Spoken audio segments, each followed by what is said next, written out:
C'est parti.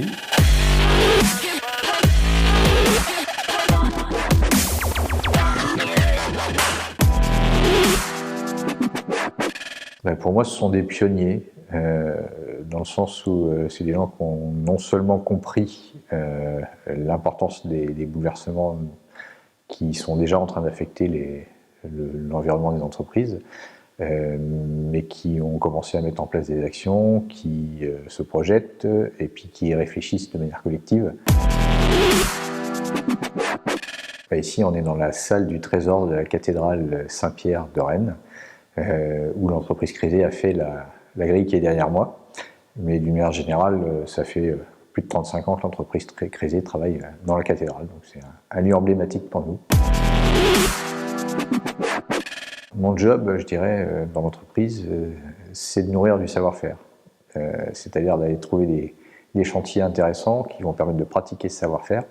Ensuite, de faire rayonner ce savoir-faire-là à travers des belles réalisations, et puis de le transmettre, donc en formant du monde et puis en assurant la pérennité de l'entreprise. Pour moi, tout ce qui est qualité de vie au travail, limitation des consommations d'énergie, c'est des choses qui sont du bon sens.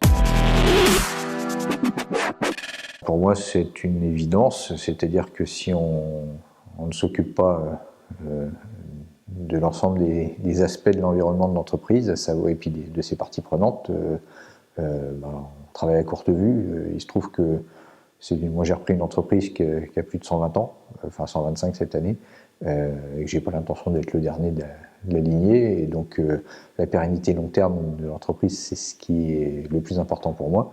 Et donc il faut soigner les salariés, les clients, ne pas dégrader l'environnement qu'on a autour, avoir une cohérence sociétale et environnementale, parce que sinon on scie la branche sur laquelle on est assis, quoi.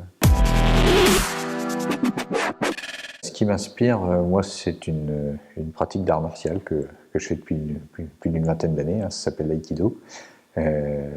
C'est une discipline dans laquelle on cherche sans cesse à se perfectionner, mais où on n'est pas du tout dans un esprit de compétition. On est là pour aider l'autre aussi à se perfectionner. En fait, dès la reprise de Crézé fin 2015, j'ai inclus dans mon projet de reprise des travaux et des investissements. On a agrandi l'atelier, on a refait les vestiaires, le réfectoire, réimplanté les flux, mis des systèmes d'aspiration de fumée de soudure, installé un pont roulant, enfin, travailler sur les conditions de travail d'une manière générale, en impliquant les salariés, parce que c'est eux qui connaissent le mieux leurs conditions. D'abord parce que les thématiques sont bien ciblées et pertinentes par rapport à des sujets que je peux avoir à traiter. Ensuite parce que l'animation est très efficace. On est sur des formats d'une demi-journée, et puis il n'y a pas de temps mort, c'est assez dynamique.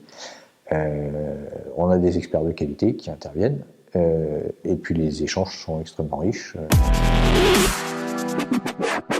On évolue dans un monde qui est extrêmement humain, donc extrêmement complexe. La complexité de l'humain au sens large du terme, c'est ce qui fait la richesse des entreprises, et aussi la grande difficulté de l'exercice du dirigeant.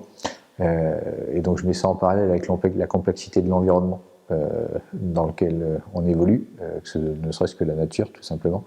Donc ça apprend une autre vertu, c'est l'humilité. Je crois qu'on a tous vraiment à cultiver cette humilité, parce qu'on n'est pas grand-chose et on essaie juste de contribuer à ce que les choses fonctionnent.